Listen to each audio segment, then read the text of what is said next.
বাংলাদেশের সকল জনগণ এখন নির্বাচনমুখী। বাংলাদেশে এখন নির্বাচনের আমেজ চলছে।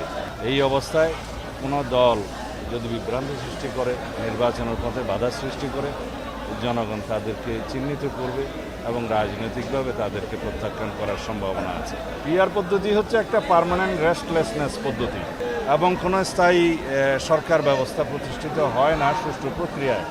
কখনো মেজরিটির ভিত্তিতে সরকার গঠন করা সম্ভব হয় না। একটি ঝুলন্ত পার্লামেন্ট থাকে, অস্থির অবস্থা থাকে।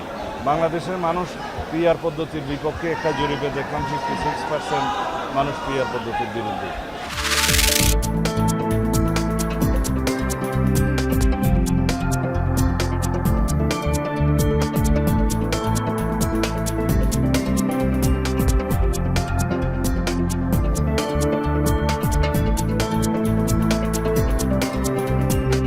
কেউ যদি দিবা স্বপ্নে বিমূঢ় থাকেন যে যেন তেন নির্বাচন করে বাংলাদেশের ক্ষমতায় আসবেন, তাহলে আপনারা স্বপ্ন দেখতে থাকেন। জনগণ আপনাদেরকে যথাসময়ে ব্যালটের মাধ্যমে লাল কার্ড দিয়ে যে পথে হাসিনা গেছে সেই পথে আপনাদেরকে পাঠিয়ে দেবে। বাংলাদেশে সাহস থাকলে নির্বাচন খেলবার মতো ভালো প্লেয়ার হয়ে খেলতে আসেন। জামাত ইসলামী অনেক জানু প্লেয়ার, কিন্তু বাংলাদেশের সবচেয়ে প্রবীণ। আমাদের উচিত ছিল যে ছাত্র নেতৃত্বকে শক্তিশালী করা, সরকারে গেলে সম্মিলিতভাবে যাওয়া।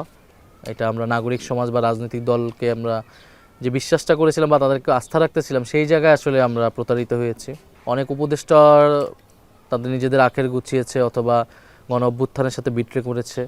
আমরা যখন সময় আসবে এদের নামও আমরা উন্মুক্ত করব। হয় আমাদের সম্পূর্ণভাবে রাজপথে থাকা যেতে পারত, জনগণকে সংগঠিত করা, রাজনৈতিক দলটা অনেক আগেই আত্মপ্রকাশ করে ফেলা, অথবা আরও বেশি সংখ্যক ছাত্রদেরকে নিয়ে সরকারে যাওয়া। সো এইটা আমরা মনে করি হয়তো আমাদের এই জায়গায় একটা ভুল হয়েছে।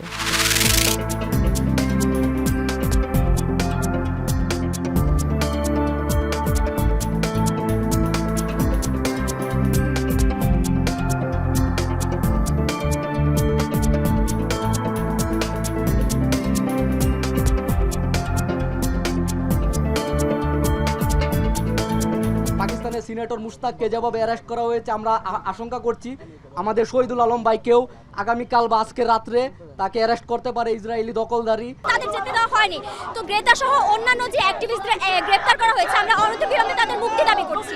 মুসলিম নেতাদের যদি বিন্দু মাত্র আত্মমর্যাদা বোধ থাকে, আল্লাহর দরবারে দাঁড়াবার সেই ভয় যদি থাকে, আপনারা ওআইসির পক্ষ থেকে সকল মুসলিম রাষ্ট্র ঐক্যবদ্ধ হয়ে জিহাদ ঘোষণা করুন। আমরা বিশ্ববাসী, বিশ্বের মুসলমানদেরকে ঐক্যবদ্ধ হওয়ার আহ্বান জানাচ্ছি।